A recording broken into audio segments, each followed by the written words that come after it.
Okay. Hey, Tyler, how are you? How's your day going? Let me just, it's giving me a little pop up here. Oh, okay. There you go. We're good. Okay. So, hey, Taylor. Oh my God. That's okay. I've been called a lot worse.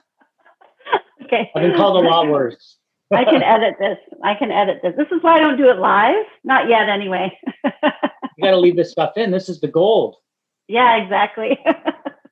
All right. So, we have Tyler Hoffman here from OnPoint Benefits. And how are you? How's your day going? I'm doing great. Yeah, no, I've had a great week. I mean, the year's off to a good start. I think people in general are optimistic, and yeah, just try to surround myself with that energy. So yeah, Oh, okay. Here, let's start again because my there's the husband just there's the walked photo in. bomb. Yeah, there's the fire bomb. Okay, well, okay. Here we are. Good to see you, Tyler. It's good. Tyler. Taylor, Tyler, tomato, tomato.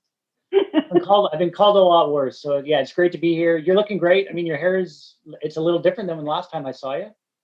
Yeah. My hair grows so fast, and I've always changed my hair quite often, but I do need to get it cut and color probably like every 6 weeks because it just grows so fast. But thank you. Lucky you.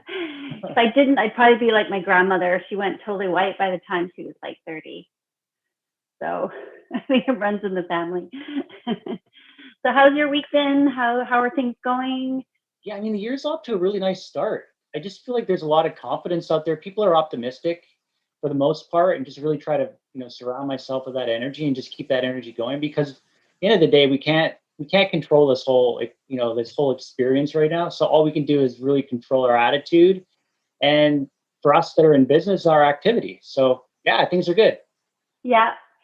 So you're in the financial world. So you're on Point Benefits. So tell us a little bit about your company and what you do. And is this kind of positive attitude coming like from the financial side, or just like what areas are you talking about? Do you think Great that it comes question. from? Yeah, so let's go with the first question first. Kind of like who am I? How did I get into this? What's on point? So I've been in the financial services industry for like 20 years, and I built up a financial planning practice years ago, and I sold it back in 2015. And I sold it because I was getting frustrated. Like the whole financial services model, I felt was broken. I still think there's areas that it can be improved, and I just got disenfranchised with the whole thing. And I just kind of threw in the white towel, and after a few years, sold it back in 2015 to a private equity firm, and left that this industry for a while. And it wasn't until about 2018 where I kind of had an epiphany. And I was taking a look at what I was doing before and where business was headed. And I just saw kind of this niche opportunity to help businesses. I grew up in an entrepreneurial family, so working with small businesses, it kind of comes natural to me. But I just saw this opportunity to help small businesses around their benefits, and noticed that there's not a lot of high touch service. Like it's kind of a product that gets sold and it gets forgotten about, and that's just kind of the way that part of the business has been for years. And saw an opportunity to do something a little different, and that's kind of how OnPoint got built. And yeah, so when you ask me about how, like, where is the energy coming from, certainly I think on the financial side, like the markets, right, it's a roller coaster. If anybody's been watching anything, it's up, it's down. There's GameStop this, GameStop that. It's crazy, and you got to ignore that kind of stuff. But for me, like in my business and my practice, I'm talking to business owners every day, and yeah, there's definite real struggle happening right now. But for the most part, I feel like a lot of them are in control, and they're feeling good about what they're doing in their business. So that's where the Mm-hmm. positivity is coming from for me. Yeah. Oh, that's good to hear. Do you think there's kind of like, because you said you're kind of filling in the gap? Do you think like you were surfacing more of like the bigger companies and that kind of thing? So like kind of focusing more on small business owners now and entrepreneurs, and kind of Yeah. was So that my kind of where the gap was, do you think?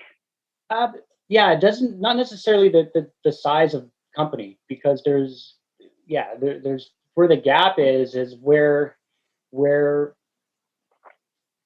biggest challenge that companies have with benefits is that they all get caught in the drill. And I call it the drill, where they bought a product, and they think that's the only option out there because their advisor generally only has a couple options.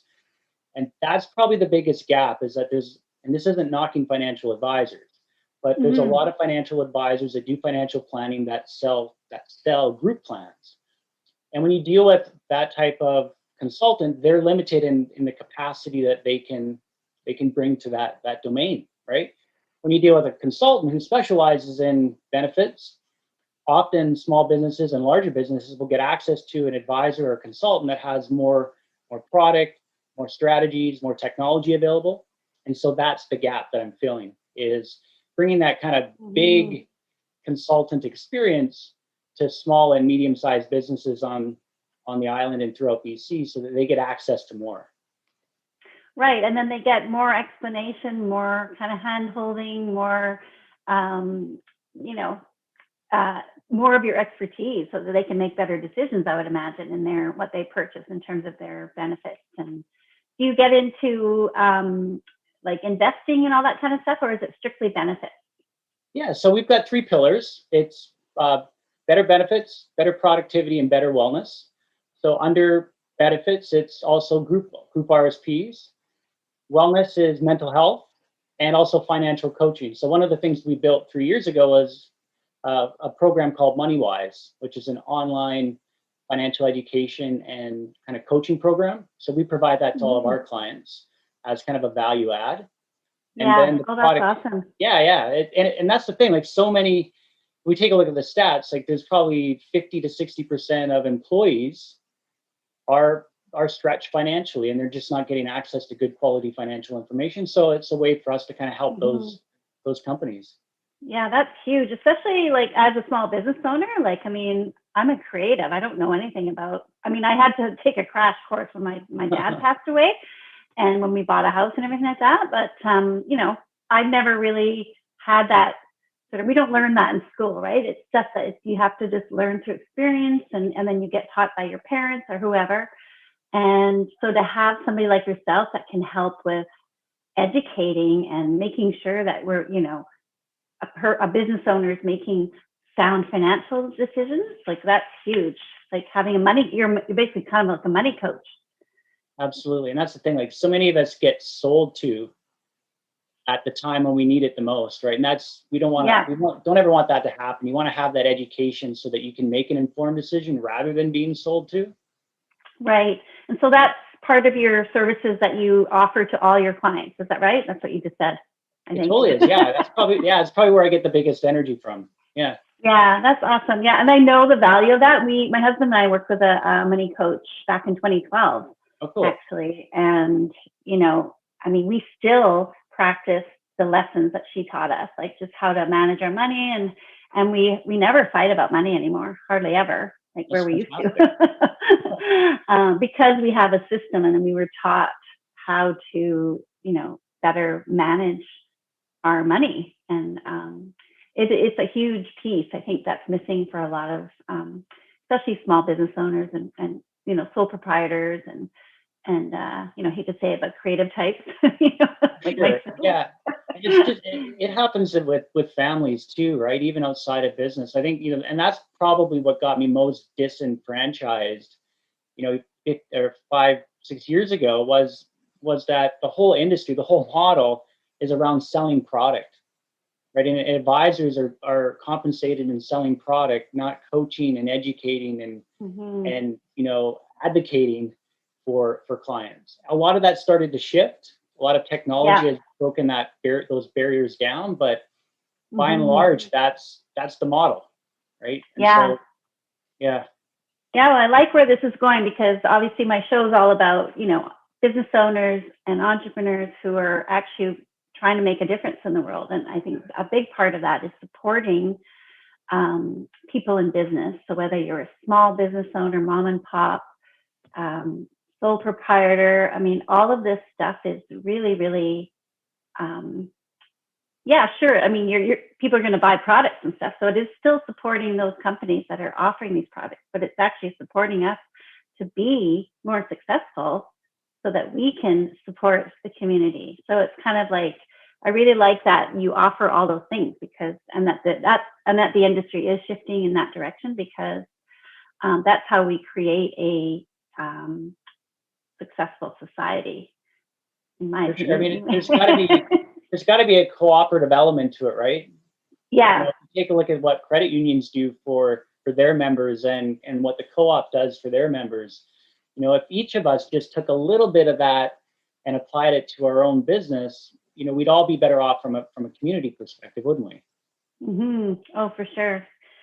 So I know we talked about this in our initial call, but I want you to explain to everyone who's watching. So you talked a little bit about how you help your clients, and you do make an impact for them because they can go on to actually, implement the strategies and education and tips and all that stuff that you provide so that they can be more successful. But can you speak a little bit more about that within your business? But also, I know you do some other things outside of your business that really make an impact in the community. And I can tell that you are, this is really meaningful to you. So maybe, talk about why, like where does that inspiration come from? Kind of thing. Yeah, so I grew up I appreciate asking. I mean, I grew up in a small town. I grew up in Qualicum Beach. And I found that community was so tight knit. Everybody knew everybody. And one of the benefits of growing up in a community that small is that you really get to see the impact of, small actions create big results. And so when I decided to kind of rebrand and take OnPoint into the direction that it's going, one of the first things that I decided that it was going to do was it was going to help the communities that we were involved in.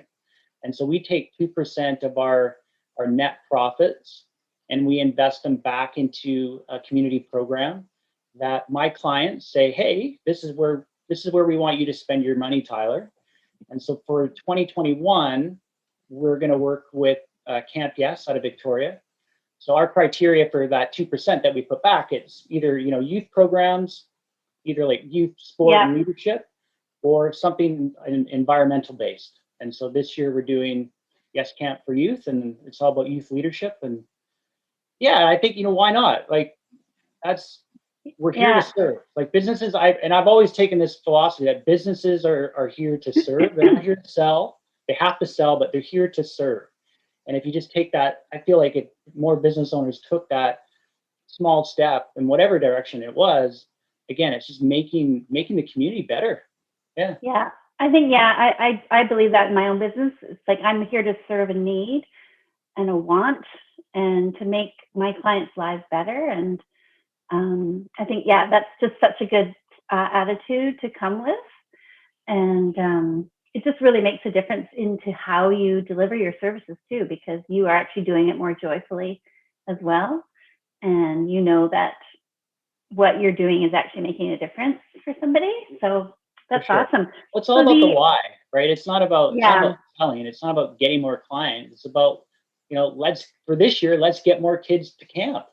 Like that's more appealing to me than going out there and trying to grow the business by 20 or 30%. Like that's nauseating. But helping kids that's a fun thing to do. Yeah. But it's also an added benefit because, the more you can serve, the more successful you're going to be in your business too. So it's kind of a win. Yeah, it's a total win for sure. Yeah. So in terms of the types of things that you donate the 2% to, is that something that's voted on? Like, or do you have criteria? Like you say, it's going to be centered around kids and families. Do you have areas that you focus on? Like you mentioned environment and obviously the kids camp. Yeah, I mean, I keep it pretty loose. So I want to alternate it every year. So this year we're doing something for kids. 2022, we'll do something for the environment. My clients can suggest where they can nominate, and then I can throw some stuff into the hat too. And we just vote on it. It's pretty loose. Okay. Yeah, pretty loose. That sounds good. Yeah. I noticed on your website you're a B corporation. Not yet. Not yet. Okay, yeah, you will be. Pending B Corp. And that's part of this whole thing, right? And part of a big thing about the B Corp is it's about having structure in place that creates a better working environment, that vets your vendors, make sure that the vendors you're working with are, doing some good in the world. And, for me, like that's drawing a line in the sand of saying, hey, I'm making a declaration that my business is built on values, and the people that I do business with, they've got the same kind of values. Yeah. Mm-hmm.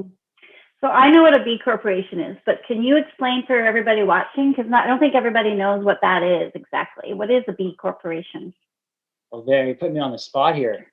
So a lot of what a B corporation is like what I just said. It's about having a structure in place that, you've got a business that is for greater good. Like, it's giving back into the community. You've got, diversity and inclusion inside your organization and your structure and your hiring practices, but also externally that, if you're going to offer a product or service to your client base, that those vendors and suppliers also have a higher criteria.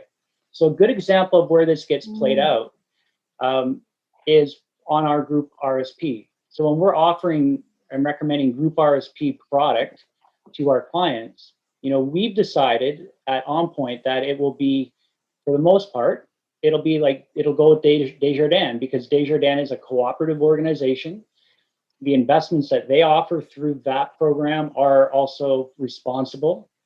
So, it causes the business owner to really step back and have a 100-yard view of the whole business and how that trickles out to your clients and your employees too. So it's a tall order. Like, that B Corp there's a lot of stuff you've got to incorporate to get that done.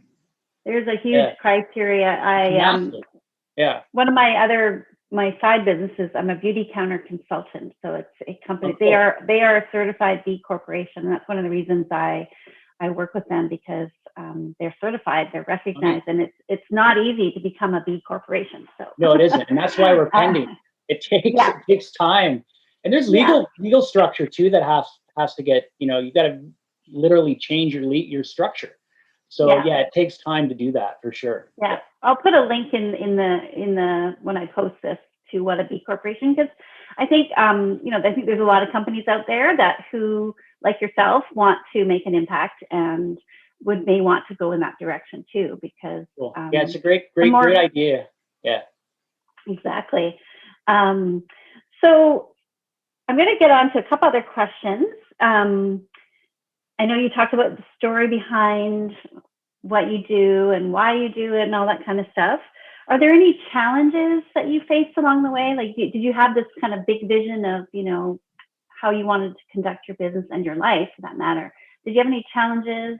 And what kind of, how do you stay inspired to keep doing this thing? Or do you have any bigger aspirations to make a bigger impact? Or are you kind of like doing it? Doing it. Have I arrived? Have you arrived? Yeah, I mean, the first part of your question, so big challenges. I mean, the biggest challenge I think I faced in my financial services career was back in 2015, right? I made the decision to get out of the business. So I sold it. And part of me, I did it for a reason, and it made sense at the time. And I don't regret that, because where I was and what I wanted to do, I couldn't do what I wanted to do given the regulatory constraints that the business had at the time.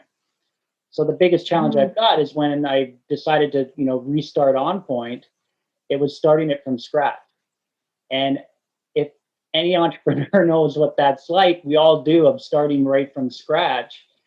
It's exciting and it's exhilarating at the same time, but it's from scratch, right? You're starting from the bottom. So the flip side of that, it's allowed me to create all that I've created, because I blew the other business up for the most part, right? So you get to start from scratch, but so that's been the biggest challenge of, starting over in a business. And OnPoint is 3 years old now. So that's probably been the biggest challenge. I guess where do I get my motivation and inspiration? It's honestly from the work that I do with my clients. As far as where OnPoint can go, we can take it as big as we want it. We can keep it small. For me, it's just about focusing on the clients, and it'll grow as it needs to grow. And I've always kind of been a firm believer in that having a 3 and a 5 year vision plan. I ditched that concept years ago. I don't know what you do, what that's like for you. Do you have a vision?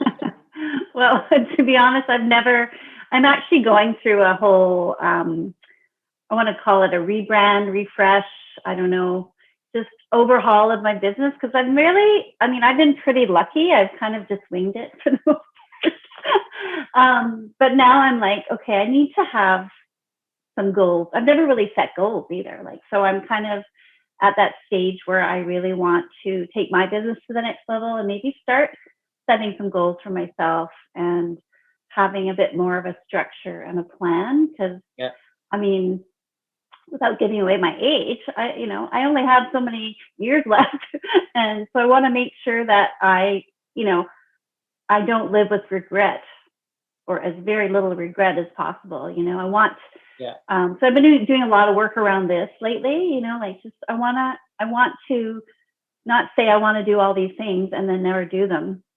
So that's part of the reason I'm doing this show. This is one thing that I had on my little dream list, that I wanted to, highlight people making a difference kind of thing. And anyway, that's a whole other story. But No, it's cool. I'm glad you brought that up because it's kind of like for me, like in my previous business, it was all about goals, right? It was like solidly written out 3-year plan, and every year it renewed, and it was detailed, and that I found exhausting because it was always like you're trying to build something big. So when I started OnPoint, I took a completely opposite approach, and I just focused on the values. Like what does the business want to do, like, and what does Tyler want to experience? Oh yeah, And that's huge. then, Your core values are the totally, number one. absolutely. And then it's like I'm focused on that rather than, like I said earlier, I need like 30% growth and I got to get, 50 clients. That's daunting. It's overwhelming. And oftentimes we can fall short and then we get disappointed. So I learned from a few entrepreneurs a few years ago is just focus on the values. And for me, that seems to be working really well. And I get enthusiastic by that.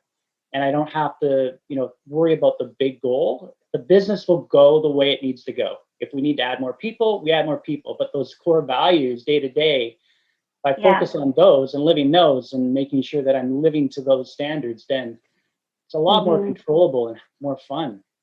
Oh, for sure. Yeah. I know when things aren't going right, when I start to really focus on the business and the day-to-day admin stuff and the numbers and everything, and when it takes me away from why I'm doing this in the first place. Yeah.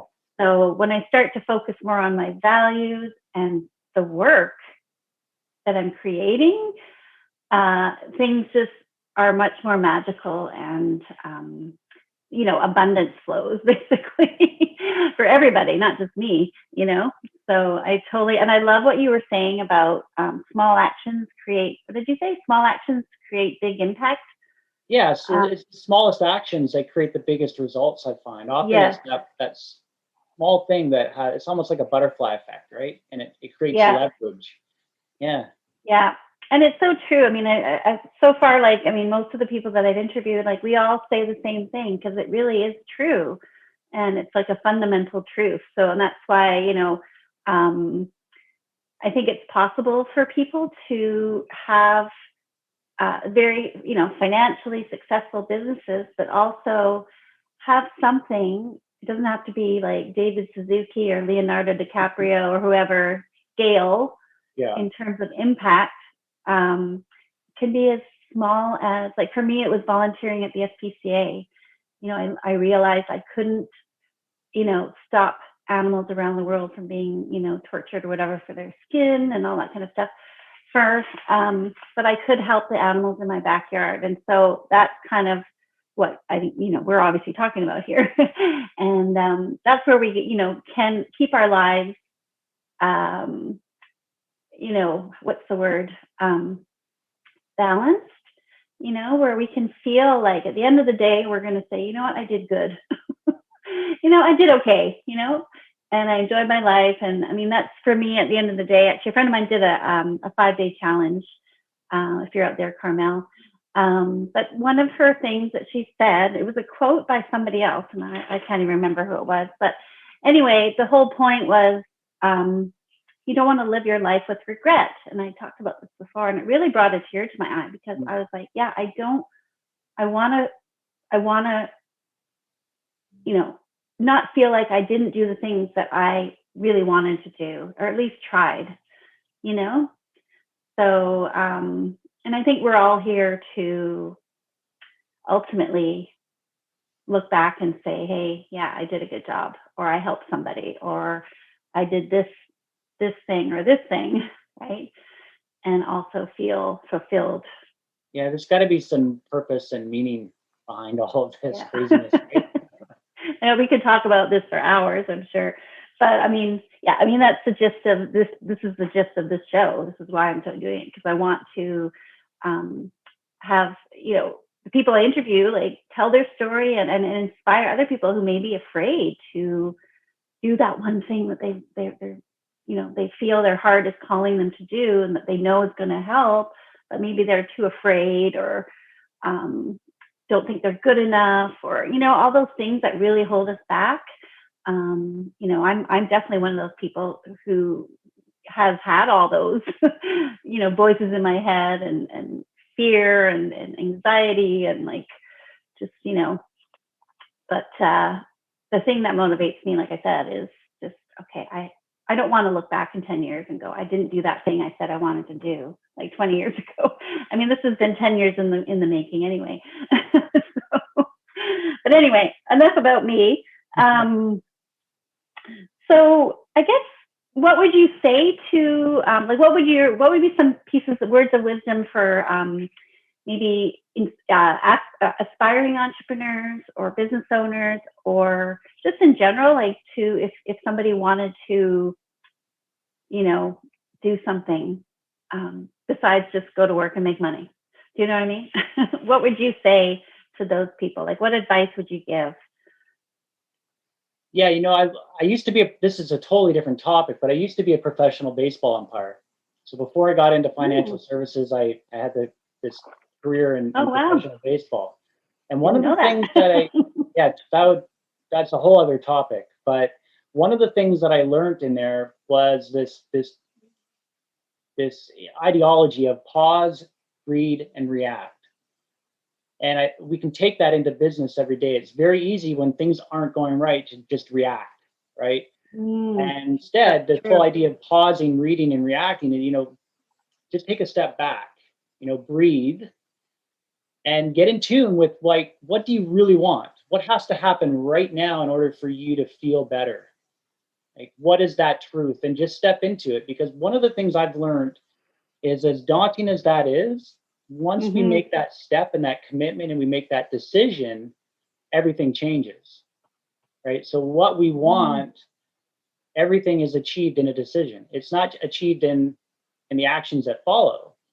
And so if you're sitting there thinking, like, I would really love to do this, I get that there's a whole story and all these things that would take you out of making that happen, but you just step back and decide. Once you make that decision, then all of the resources will come, because you'll go looking for them. And I think a lot of times entrepreneurs and aspiring, creative types, when they want to take that leap, they're thinking about all the stuff that they don't have, right? Yeah. And then that's daunting. Like, when you think about, I got to go out and get all this stuff and do this and do that, and yeah, that would take anybody out of the game. But if you just focus on the decision and trusting that it'll unfold, it will unfold. Yeah. So it's just a pause, read, react would be the thing that I would say is just, consider adopting. Yeah. That's great advice. And it helps with road rage too. It helps in the car. Pause, read, react. Before you say something you're going to regret. Yeah. No, that's so true what you say, because I remember when I became I'm sorry, I mean, it's happened to me a few times now, and it wasn't even conscious. I just, like, a long time ago, I used to work in advertising, and I didn't want to do it anymore. And I decided that I wanted to be a makeup artist. And I just told the art director, the creative director I was working with at the time at the ad agency, I was kind of like trepidatious about quitting my job and becoming, and he's like, well, you are a makeup artist.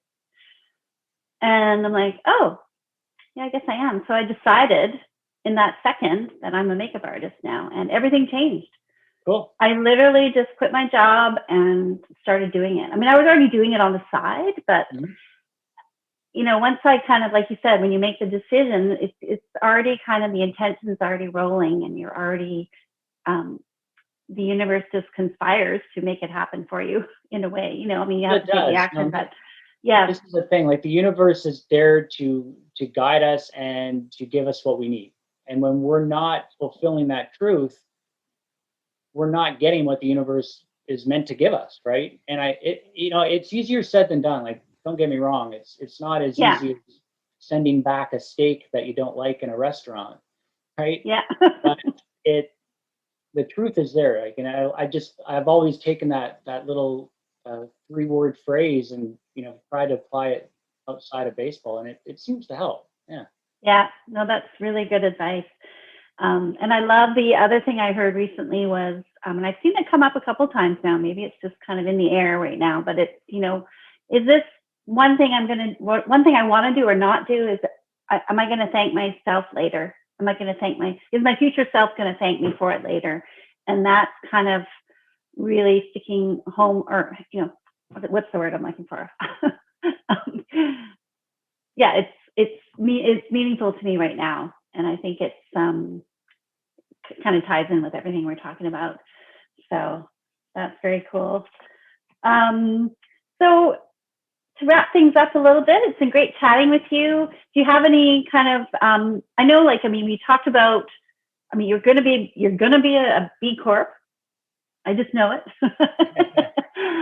So that in itself is a huge accomplishment. And it sounds like everything's going great in your business. We didn't talk about the 100 Men Who Care, because that's a huge part of what you're doing and how you're making an impact. Yeah, I often forget about that. It's and the thing I love about this organization, Linda, is that they're in almost every community. So I'm involved with the 100 Men Who Care Cowichan Valley. There's one in Victoria. There's, they're everywhere. But again, it's that whole concept of when I first started this conversation with you about where I grew up. Small actions create big results. So if you get 100 people with $100, that adds up, and that's something meaningful. And these organizations that we're supporting across the island are benefiting from that. And so what an easy way to come up with, because my commitment is really $400 a year. We meet 4 times a year, but it's also the community around that too. So you're getting to network and be with other people, guys or women, that have that same mentality and ideology that want to give back. And that's the part that I love. But yeah, my $100 represents like $10,000 because of the group. So yeah, it's kind of neat. Exactly. So the 100 Men Who Care, and there's 100 Women Who Care, is basically 100 men or 100 women. They come together 4 times a year. Is that right? Yeah. Well, our chapter does. Yeah. Yeah, and then each person contributes $100, and then they. How does the charity get selected? Is it like a voting thing? Because there's 4 or 5 charities or something that are kind of presented each time. Exactly. Is that how it works? Yeah. So the group members will nominate. Okay, that's right. When we meet, there's 3 or 4 of them that get nominated. They do their pitch. They're invited to come and kind of give their pitch, and then the group votes on one, and the one gets the money. I've often thought maybe we should just divide it by 3 and let them all have it, but that's not the model. But yeah, that's kind of how it works. Yeah. Yeah. No, it's a great thing, and I have been to 100 Women Who Care in the community, and I'm looking forward to rejoining again, because I think it's such a great organization, and whoever thought of it, I can't remember who it was, but it was such a great idea, and it fully exemplifies that small actions create. It totally does. Yeah, I love that. Yeah. So you've got your everything's going well. You're helping people. You're making a difference in your community, and you have employees. I imagine you've got a good group of people helping you in your business. And yeah, I've got a small team, a few team, like client success managers, we call them, and kind of help with onboarding and my back office part. But for the most part, it's me out in front, and yeah. So do you have any ultimate aspiration or plan, or are you kind of just living it right now? Like you're good, or do you have is there anything in your future that you can see happening? Or are you just kind of leaving it up to the universe to show you the way? Yeah, I mean, the idea is, moving this business from Vancouver, September 2019. The idea is to move it, move the business to the island, get back to where I grew up. So that's done. And I guess my ultimate vision is to make OnPoint, the go-to place for employee benefits on Vancouver Island. Like that's Tyler's driving vision. And the way that we're going to do that is just help a lot of businesses, and a lot of organizations along the way. Right. That sounds like a good plan. Yeah, I think so. And what about personally? How do you spend your time other than in business? Or what are your kind of things that keep your life balanced? Yeah, so I love the outdoors. Trail running and hiking are two things that I love. I'm going to be getting another dog here. My first Jack Russell passed away 2 years ago. And so I'm going to get another one coming here this spring. I'm excited about that. And his name will be Heiko. So we'll get him out on the trails. And I mean, he's going to be a part-time job just training so he doesn't turn into a little monster. But yeah, outdoors is kind of my thing. Yeah. Yeah. I didn't know if I asked you before, but do you have a kids or a family or? Yeah, so I don't have any kids. I was married for 13 years. My husband and I separated when we moved over here back in September. So yeah, it's kind of a new chapter. Didn't anticipate being single on the island, but hey, this is where we're at. So he got the dog. Our dog was his dog. So right, dog left. So it's me on the island.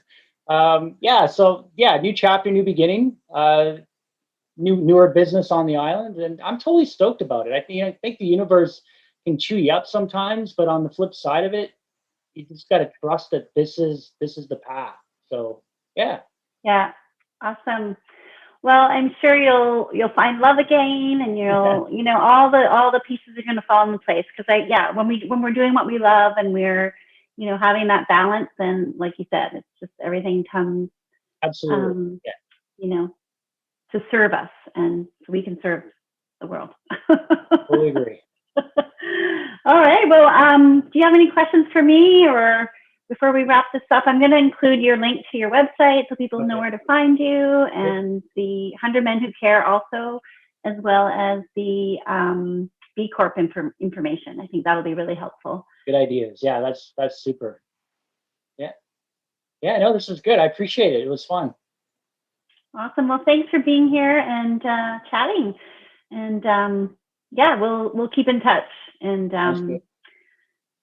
we'll have an awesome day. And you too. we'll be in touch. Sounds good, Linda. All right. Okay. Bye Thanks so for much. now. Ciao.